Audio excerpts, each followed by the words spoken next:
Fuel shortages in the UK. Let's have a look. Hello everyone, Florian.heise here and welcome to another episode of HeiseSays. Grab your stein of coffee because I want to have a look at this article from ABC News discussing, well, the fuel shortages that are happening in the UK. We're hearing all about it in the news and from YouTubers about just food and fuel issues over there. So let's look at this. So why is the UK experiencing a fuel shortage? It's got nothing to do with petrol and everything to do with trucks. Okay. So, it's something most Australians are familiar with. You drive up to the survey, fill up, roll your eyes at the price, pay anyway and drive off. Well, I'm noticing that at the moment. Petrol's getting very expensive. You really have to think about where the petrol you rely on comes from. Well, here in Australia, we really should. We're quite dependent on imported petrol. And most people don't remember the shortages. Remember that in the 80s lining up? Maybe that's just a childhood memory burned in me.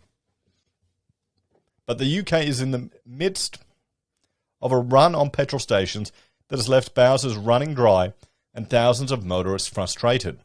But it's not petrol that Britain is lacking. Instead, it's a shortage of truck drivers that has led to the crisis. British media is full of images showing long queues and even occasional brawls outside service stations as the country runs low on petrol. But here's the thing. The UK, you can pretty much walk from one side of the country to the other, couldn't you? It's so small. Why do you even need petrol? Just get on a bike. So, I'm kidding. As Australia saw with toilet paper last year, oh boy, with toilet paper, a perceived shortage can lead to panic buying, which appears to be happening as concerned motorists make sure their tanks topped up. That's what the UK government has blamed for the crisis. The only reason we don't have petrol on the forecourts is that people are buying petrol they don't need, Environment Secretary George Eustace said. But the increased demand has caused a squeeze on immediate supply, which has been exacerbated by the fact the UK has long had a shortage of heavy goods vehicle drivers. There just aren't enough people to drive the trucks that distribute fuel across Britain, according to the Petrol Retailers Association, which represents about 60% of the UK's fuel sellers. Between 50 and 90% of pumps run dry in some areas. It's got to the point that the government is considering using the army to deliver petrol to stations. Okay then, so why is there a truck driver shortage?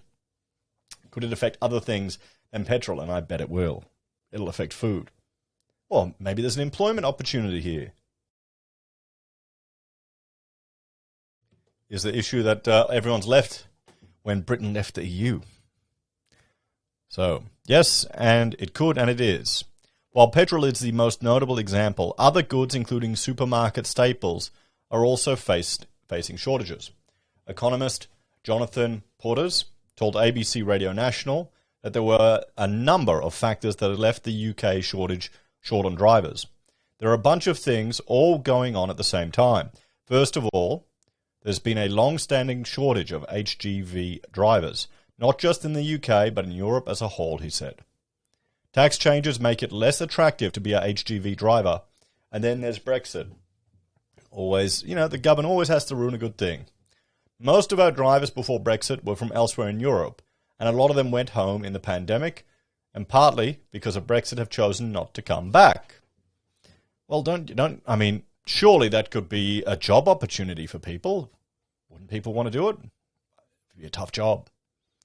The testing and licensing processes that allow new people to begin driving heavy trucks has also been slowed down by the pandemic, he said. Okay, there you go. All of that has added up to a shortage that the UK Road Haulage Association estimates is in the realm of 100,000 drivers. The British government has announced the military is on standby to step in to help with the situation.